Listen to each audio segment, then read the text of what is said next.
Hello student, स्वागत है आपका वाइस स्टडी पॉइंट पर। आज हम 4 मार्च की करंट अफेयर्स देखने वाले हैं। तो चलते हैं अपने पहले क्वेश्चन की तरफ। आज का हमारा पहला क्वेश्चन है, हाल ही में समुद्र लक्ष्मण अभ्यास का आयोजन कहाँ किया गया? Where was Samudra Lakshman exercise has been organised? Jaisalmer, Kochi, Visakhapatnam, Bangalore. तो इस क्वेश्चन का राइट आंसर हो जाएगा हमारा ऑप्शन नंबर सी, विशाखापट्टनम। तो विशाखापट्टनम में हाल ही में समुद्र लक्ष्मण अभ्यास का आयोजन किया गया है।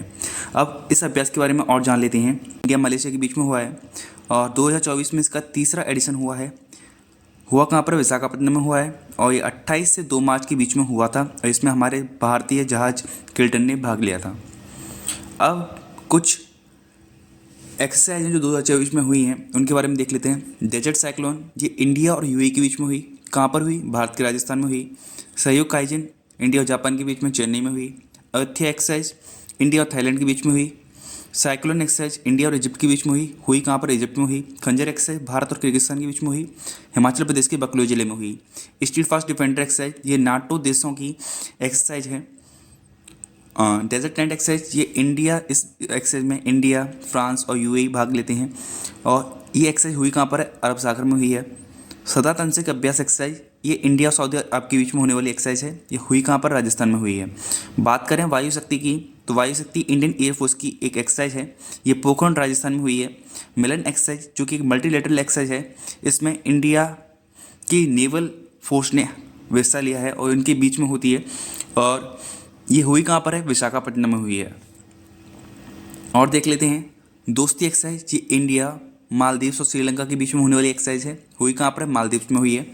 समुद्र लक्ष्मण एक्सरसाइज, ये इंडिया और मलेशिया के बीच में होने वाली एक एक्सरसाइज है जो कि विशाखापट्टनम में हुई है, जो हमने अभी हाल ही में देखा था।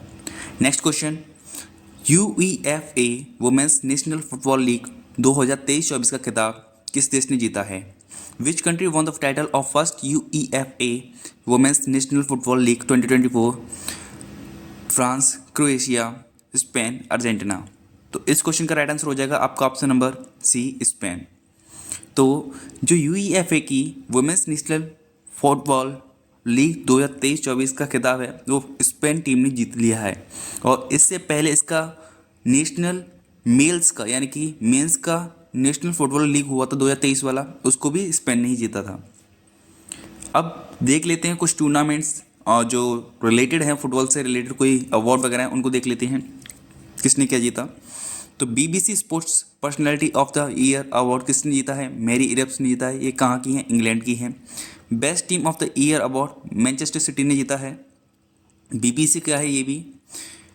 20th FIFA club world cup 2023 ये किसने जीता है? हुआ कहाँ पर था? सऊदी अरब में हुआ था और जीता किसने था? मैनचेस्टर सिटी ने जीता था। वेलेंडी अवार्ड मेंस में लियोनेल मेसी ने जीता और वुमेन्स में एटाना बॉनमार्टी ने जीता, जो कि स्पेन की हैं। 2023 में जो FIFA under 17 mains world cup हुए हैं, यानी कि फीफा के अंडर 17 मेंस वर्ल्ड कप हुआ है, ये कहाँ पर हुआ था? इंडोनेशिया में हुआ। इसमें जर्मनी ने इसको जीता और फ्रांस इसको हार गया। फीफा मेंस वर्ल्ड कप की बात करें तो ये 2022 में हुआ था, इसका 22वां संस्करण हुआ था और हुआ कहाँ पर था? कतर में हुआ था और इसका जो मस्कर था वो क्या था? लाइव था। इसको जीता किसने था? अर्जेंटीना ने जीता था फ्रांस को हराकर। इसमें कुछ अवार्ड्स थे। गोल्डन बॉल अवार्ड किसको मिला था? लियोनेल मेसी को मिला। Golden boot award Kylian Mbappe को मिला। गोल्डन ग्लव अवार्ड ये मिला था इमिलियानो मार्टिनेज को। 2023 में फीफा महिला विश्व कप भी हुआ था। ये कहाँ पर हुआ था? ऑस्ट्रेलिया और न्यूजीलैंड ने इसकी सहभागी तरीके से मेज़बानी की थी। इसको जीता किसने था? स्पेन ने जीता था। किसको हराकर? इंग्लैंड को हराकर। 2023 में फीफा अंडर 20 वर्ल्ड कप भी हुआ, जो कि कहाँ पर हुआ था? अर्जेंटीना में हुआ था और इसको जीता किसने? उरुग्वे ने जीता इटली को हराकर। इंटर कॉन्टिनेंटल फुटबॉल कप भी हुआ। ये कहाँ पर हुआ था? ये भारत में हुआ था, भारत के भुवनेश्वर में। जीता किसने? इसको जीता है भारत ने लेबनान को हराकर। नेक्स्ट बात करते हैं तो संतोष ट्रॉफी, इसका संबंध किससे है? संतोष ट्रॉफी का संबंध फुटबॉल से ही है। इसका 76वां संस्करण किसने जीता है? कर्नाटक ने जीता है मेघालय को हराकर। 132वां ड्यूरेंट कप इसको मोहन बागान ने जीत लिया है ईस्ट बंगाल को हराकर। अब कुछ इंपोर्टेंट ऐसी ट्रॉफी या कप देख लेते हैं जिसका संबंध किससे है, फुटबॉल से है। तो Rovers cup, Santosh trophy, Subroto cup, Durand cup, Ashutosh cup और मार्टिका कप, इनका संबंध फुटबॉल से है। फीफा की बात करें तो फीफा का जो स्थापना होती है वो 1904 में हुई थी। इसका जो मुख्यालय है वो ज्यूरिख स्विट्जरलैंड में है। इसके प्रेसिडेंट कौन है, गियानी इन्फेंटनो, जियानी या ज्ञानी कुछ भी कह सकते हो, जियानी इन्फेंटनो इसके प्रेसिडेंट हैं। हाल ही में कैबिनेट द्वारा पीएम सूर्य घर मुफ्त बिजली योजना के अंतर्गत कितनी राशि की मंजूरी दी गई है, how much watch approved by the cabinet for PM Surya Ghar free electricity scheme. 76,021 crore रुपए, 75,021 करोड़ रुपए, 74,021 करोड़ रुपए या 73,021 करोड़ रुपए। तो इस क्वेश्चन का राइट आंसर हो जाएगा ऑप्शन नंबर ए, 76,021 करोड़ रुपए की मंजूरी हुई है पीएम सूर्य घर मुफ्त बिजली योजना के लिए। नेक्स्ट क्वेश्चन, हाल ही में चापचार कुट महोत्सव का आयोजन कहाँ किया गया है, वेयर वॉज चापचार कुट फेस्टिवल ऑर्गेनाइज्ड, ओडिशा, झारखंड, उत्तराखंड या मिजोरम। तो इस क्वेश्चन का राइट आंसर हो जाएगा आपका ऑप्शन नंबर डी, मिजोरम। तो चापचार महोत्सव कहाँ पर होता है, ये मिजोरम में होता है। और ये चापचार है क्या बेसिकली, ये चापचार जो महोत्सव होता है ये किस खुशी में होता है, ये चापचार कूट फेस्टिवल है, ये किस खुशी में होता है। तो बेसिकली ये क्या इस खुशी में होता है, ये एक जूम कल्टीवेशन यानी कि जूम खेती कहते हैं, इसकी खुशी में इसको महोत्सव को मनाया जाता है। इसको हम स्लैश एंड बर्निंग एग्रीकल्चर भी कहते हैं, स्लैश एंड बर्निंग। इसका मतलब क्या होता है स्लैश एंड बर्निंग कल्टीवेशन का, कि यहाँ पर जैसे कि कोई इलाका है, ये कोई इलाका है, इस इलाके में जो फसल हो रही है उस फसल को काट कर क्या किया जाता है, उसको तो पहले काट लिया जाता है, फिर उसके बाद में उसका शेष बचता है, उस शेष को जला दिया जाता है। और शेष को जलाने के बाद में क्या होता है, जैसे जंगल वगैरह है उसको जलाकर वहाँ पर उसकी खाद बना के डाल दी जाती है, और फिर उसके बाद में उस वहीं पर कल्टीवेशन किया जाता है, उसी पर खेती की जाती है। इसी चीज़ को क्या कहते हैं, स्लैश एंड बर्निंग कल्टीवेशन कहते हैं, या फिर हम इसको जूम कल्टीवेशन कहते हैं।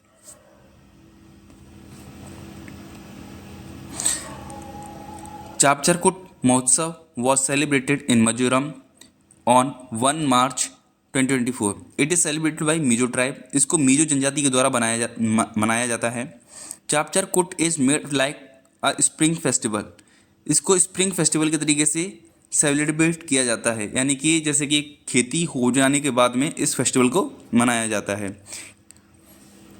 Which is usually celebrated after the completion of zoom cultivation. जैसा कि मैंने बताया कि जूम खेती हो जाने के बाद इसको मनाया जाता है। Jhum cultivation is also known as slash and burn agriculture. Jhum cultivation यानी कि जूम की खेती को स्लैश एंड बर्न एग्रीकल्चर भी, स्लैश एंड बर्न खेती बाड़ी भी कहते हैं। अब कुछ नाम देख लेते हैं कि जूम कल्टीवेशन जो है, जूम की खेती है, इसको अलग अलग नाम से जाना जाता है। तो उत्तर भारत में तो मतलब यानी कि उत्तर पूर्व भारत में तो इसको जूम के नाम से जाना जाता है। मणिपुर में इसको पोमलू के नाम से जाना जाता है। छत्तीसगढ़ में इसको दीपा के नाम से जाना जाता है। मध्य प्रदेश में इसको बेवार और दहिया के नाम से जाना जाता है। उड़ीसा में पामा डाबी के नाम से जाना जाता है। पश्चिमी घाट में इसको कुमारा के नाम से जाना जाता है। और दक्षिणी ईस्टर्न राजस्थान में यानी कि दक्षिणी पूर्व राजस्थान में इसको वालरे और वालतरे के नाम से जाना जाता है। और हिमालयन बेल्ट में इसको खी के नाम से जाना जाता है। और झारखंड में इसको कुरवा के नाम से जाना जाता है। तो ये कुछ अलग अलग नाम से जाना जाता है जूम कल्टीवेशन को इंडिया के अंदर। अब बात मिजोरम की हुई तो इसके बारे में जान लेते हैं। मिजोरम की कैपिटल क्या है, आइजॉल है। यहाँ के जो मुख्यमंत्री कौन है, वो है लाल दुहुमा। यहाँ के गवर्नर कौन है, हरिबाबू खम्बतपति इसके गवर्नर हैं। यहाँ पर 2 फेस्टिवल मनाए जाते हैं, और भी फेस्टिवल मनाए जाते हैं। चापचारकुट महोत्सव और एंथोरियम महोत्सव यही मनाए जाते हैं। अब कुछ महोत्सव देख लेते हैं जो कि 2024 में हुए हैं, उनके बारे में देख लेते हैं। लोसांग महोत्सव ये कहाँ मनाया जाता है, सिक्किम में। सिगमो महोत्सव गोवा में मनाया जाता है। तानसेन महोत्सव ग्वालियर में मनाया जाता है। गीता महोत्सव कहाँ मनाया गया, ये कुरुक्षेत्र हरियाणा में मनाया गया। जल्लीकट्टू महोत्सव तमिलनाडु में मनाया गया। यहाँ पर और भी त्यौहार मनाए जाते हैं, जैसे थाई पुषम और आदिपरक्कू, ये भी त्यौहार मनाए गए। गीता महोत्सव की बात करें तो ये कुरुक्षेत्र में हरियाणा में मनाया गया। पर अगर अंतर्राष्ट्रीय गीता महोत्सव की बात करें तो ये कहाँ मनाया गया था, इसको भी याद रखना। अंतर्राष्ट्रीय गीता महोत्सव कहाँ मनाया गया था, श्रीलंका में मनाया गया था, ये भी याद रखना है। कंबाला महोत्सव कहाँ मनाया गया, ये कर्नाटक में मनाया जाता है। जल्लीकट्टू तो हमने देख ही लिया कहाँ मनाया जाता है, तमिलनाडु में। जल्लीकट्टू बेसिकली ये कैसा महोत्सव होता है, इसमें एक बैल होता है, बैल को कंट्रोल करना होता है। कंबाला ये भैंसों की रेस होती है कर्नाटक में। मकरविलक्कू उत्सव ये केरला का एक उत्सव है। ऊंट महोत्सव बीकानेर राजस्थान का उत्सव है। मरु महोत्सव ये भी जैसलमेर राजस्थान का महोत्सव है। नेक्स्ट क्वेश्चन, हाल ही में स्वेलिंग द सन नामक पुस्तक किसने लिखी है? Who has written the book swallowing the sun? Sreedharan Pillai, Lakshmi Murdeshwarpuri, S D Muni, Ashwin प्रभु। तो इस क्वेश्चन का राइट आंसर हो जाएगा आपका ऑप्शन नंबर बी, लक्ष्मी मुर्देश्वरपुरी इस क्वेश्चन का राइट आंसर हो जाएगा। तो स्वेलिंग द सन पुस्तक किसने लिखी है? लक्ष्मी मुर्देश्वरपुरी ने लिखी है। अब कुछ पुस्तक देख लेते हैं 2024 में जो लिखी गई हैं। मनोरम मिश्रा ने लिखी है संस्कृति के आयाम। मनोज मुकुंद नरवाल ने लिखी है 4 stars of destiny. Jaya Jaitley ने लिखी है inspiration for graphics design from India. Charu Nivedita ने लिखी है conversations with Aurangzeb. Doctor Mansukh Mandaviya ने लिखा है फर्टिलाइजिंग द कल्चर। अरूप कुमार दत्ता ने लिखी है असम ब्रेव हार्ट लचित बरफुकन। संजीव जोशी ने लिखी है एक समंदर मेरे अंदर। नेक्स्ट क्वेश्चन, हाल ही में विश्व वन्य जीव दिवस कब मनाया गया? When was world wild life day celebrated? 3 मार्च, 4 मार्च, 2 मार्च या 1 मार्च? तो इस क्वेश्चन का राइट आंसर हो जाएगा आपका ऑप्शन नंबर ए, 3 मार्च। तो 3 मार्च को क्या मनाया गया? 3 मार्च को मनाया गया है विश्व वन्य जीव दिवस। अगर 1 मार्च की बात करें तो 1 मार्च को क्या मनाया गया? तो 1 मार्च को बनाया गया आपका जीरो डिस्क्रिमिनेशन डे। तो जीरो डिस्क्रिमिनेशन डे का हिंदी में क्या कह सकते हैं? शून्य भेदभाव दिवस मनाया गया 1 तारीख को। अब इसकी थीम देख लेते हैं, वर्ल्ड वाइल्ड लाइफ डे की थीम देख लेते हैं, कनेक्टिंग पीपल एंड प्लानिट। वन्य जीव संरक्षण पुरस्कार 2023 की बात करें तो ये किसको दिया गया था? आलिया मीर को दिया गया था, और ये कहाँ की थी? कश्मीर की थी। राष्ट्रीय वन्यजीव सप्ताह कब से कब तक मनाया जाता है? तो 2 से 8 अक्टूबर तक के लिए ये मनाया जाता है राष्ट्रीय वन्यजीव सप्ताह। अफ्रीका के काले गैंडों को बचाने के लिए वर्ल्ड बैंक ने पहला वन्यजीव ब्रांड जारी किया था। तो अफ्रीका के काले गैंडों को बचाने के लिए वर्ल्ड बैंक ने पहला वन्यजीव ब्रांड जारी किया था। नेक्स्ट क्वेश्चन, हाल ही में पीएम नरेंद्र मोदी ने सिंदरी फर्टिलाइजर प्लांट का उद्घाटन कहाँ किया है? Where has PM Narendra Modi inaugurated the Sindri fertiliser plant? Kerala, Orissa, Jharkhand, Chhattisgarh. तो इस क्वेश्चन का राइट आंसर हो जाएगा आपका ऑप्शन नंबर सी। इस क्वेश्चन का राइट आंसर हो जाएगा झारखंड। तो पीएम मोदी ने हाल ही में झारखंड में सिंदरी फर्टिलाइजर प्लांट का उद्घाटन किया है। जान लेते हैं और कुछ रिलेटेड पॉइंट्स जान लेते हैं। पहला लैब में बना ऑर्गेनिक कंपाउंड क्या है? तो यूरिया है। लैब में बना ऑर्गेनिक कंपाउंड है यूरिया। यूरिया को कार्बामाइड के नाम से भी जाना जाता है। किसने बनाया था इसको? तो फ्रेडरिक वेलर ने बनाया था इसको 1828 में।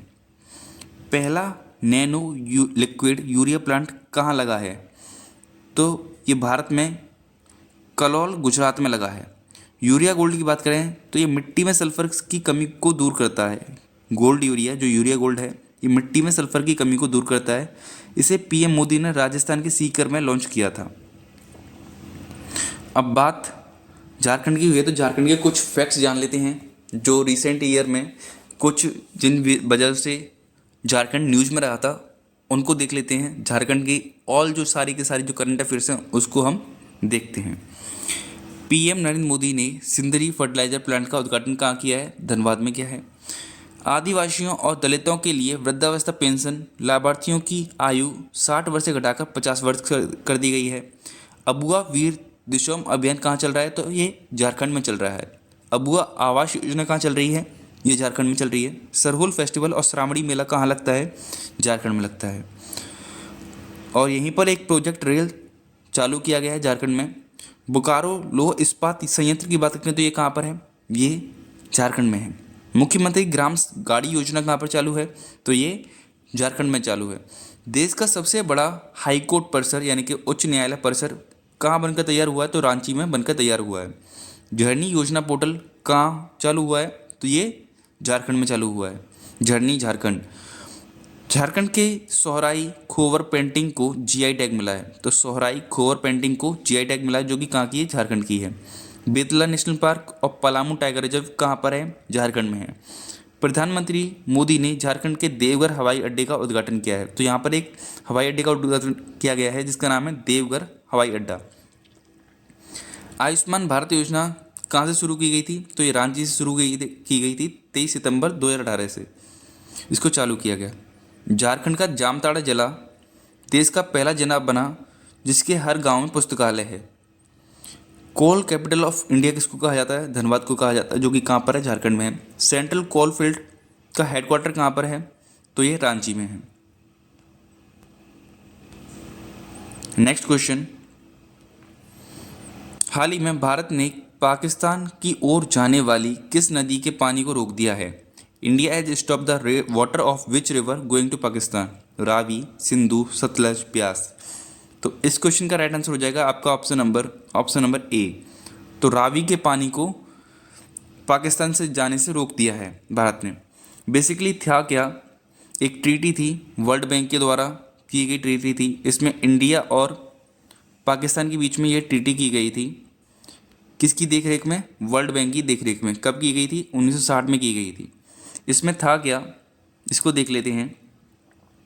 जो ऊपर की 3 रिवर हैं यानी कि सिंधु नदी, झेलम नदी और चिनाब नदी, इन तीनों का जो पानी है, ये तीनों का पानी पाकिस्तान के पास जाएगा और बाकी की जो नीचे की जो 3 नदी हैं उनका पानी इंडिया के पास रहेगा। यानी कि इसके पानी को, नीचे जो 3 नदियां हैं उनके पानी को इंडिया अवरुद्ध कर सकता है और वहाँ के पानी को अपने यूज के लिए ले सकता है, पर जो ऊपर की जो 3 नदियां हैं उसके पानी का मार्ग बाधित नहीं कर सकता है इंडिया। जो झेलम, चिनाब और सिंधु नदी है इसका पानी नहीं रोक सकता, जबकि रावी, सतलज और ब्यास जो नदी है उनके पानी को रोक सकता है इंडिया। तो अभी हुआ क्या है, रावी के पानी पर रोक लगा दी है इंडिया ने। India has stopped the water of Ravi going towards Pakistan under this treaty signed in 1960 under the supervision of world bank. India has exclusively rights over the Ravi, Sutlej, Beas river, whereas in Pakistan has rights over the waters of Indus, Jhelum and Chenab. वही बातें हैं जो मैंने अभी बताई थी, वही सारी बातें इसमें लिखी गई हैं। अब रावी नदी के बारे में बात करें तो रावी नदी को ऋग्वैदिक काल में इसको परशुनी रिवर के नाम से जाना जाता था तथा इसे लाहौर नदी के नाम से भी जाना जाता था। ये अमृतसर और गुरदासपुर की सीमा बनाती है। ये सिंधु नदी की सहायक नदी है। रावी नदी का उद्गम स्थल हिमाचल प्रदेश में रोहतंग दर्रे के पास से होता है। अब बात पाकिस्तान की हुई है इसमें। अब बात पाकिस्तान की हुई तो पाकिस्तान के बारे में जान लेते हैं। यहाँ की कैपिटल क्या है? इस्लामाबाद है। करेंसी यहाँ पर पाकिस्तानी रुपये चलता है। यहाँ के प्रेसिडेंट कौन बने हैं? आसिफ अली जरदारी है। और यहाँ के नए प्रधानमंत्री बने हैं शहबाज शरीफ। पाकिस्तान के पहले प्राइम मिनिस्टर कौन बने थे? तो लियाकत अली खां बने थे। अफगानिस्तान और पाकिस्तान के बीच कौन सी लाइन है? ड्यूरेंट लाइन है, सब जानते हैं। लार्जेस्ट सिटी ऑफ पाकिस्तान कौन सी है? यानी कि पाकिस्तान का सबसे बड़ा शहर कौन सा है? कराची है। इमरान खान किस पार्टी से संबंध रखते हैं? तो पाक तहरीक इंसाफ से संबंध रखते हैं। इंडिया और पाकिस्तान के बीच कितनी ट्रेन चलती हैं? तो 2 पर समझौता किया। एक तो समझौता ट्रेन और एक थार एक्सप्रेस। 2 ट्रेन चलती हैं, समझौता और थार एक्सप्रेस 2 ट्रेन चलती हैं इंडिया और पाकिस्तान के बीच। पाकिस्तान का नाम सबसे पहले किसके द्वारा रखा गया था? तो मतलब उसकी जो आइडियोलॉजी थी वो कौन लेके आया था? तो चौधरी रहमत अली लेके आए थे। नेक्स्ट क्वेश्चन, डीआरडीओ ने स्वदेशी रूप से विकसित वसोरात पोर्टेबल हवाई रक्षा प्रणाली का परीक्षण कहाँ किया है? Where did DRDO test the indigenously developed VSHORADS portable air defence system? Chandipur, Sriharikota, Jaisalmer या बाड़मेर? तो इस क्वेश्चन का राइट आंसर हो जाएगा आपका ऑप्शन नंबर सी, जैसलमेर। तो जैसलमेर में इसको टेस्ट किया गया है। DRDO की बात करें तो इसकी फुल फॉर्म क्या है, ये आपको पता ही होगा। इसकी फुल फॉर्म क्या है, defence research development and organisation इसकी फुल फॉर्म है। इसका स्थापना कब हुआ था, तो इसका स्थापना हुआ था 1958 में। और इसके प्रेजेंट टाइम में चीफ कौन है, तो समीर वी कामत हैं। और इसका जो मोटो है या कह सकते हैं जो थीम है वो है स्ट्रेंथ्स इन ऑरिजिन, यानी कि बलस्य मूलम विज्ञानम इसका थीम है। इसी के साथ आज का जो हमारा करंट अफेयर्स का वीडियो है वो ख़त्म होता समाप्त होता है। अगर आपको वीडियो अच्छी लगी हो तो वीडियो को लाइक ज़रूर करें, चैनल को सब्सक्राइब ज़रूर करें और वीडियो देखने के लिए धन्यवाद।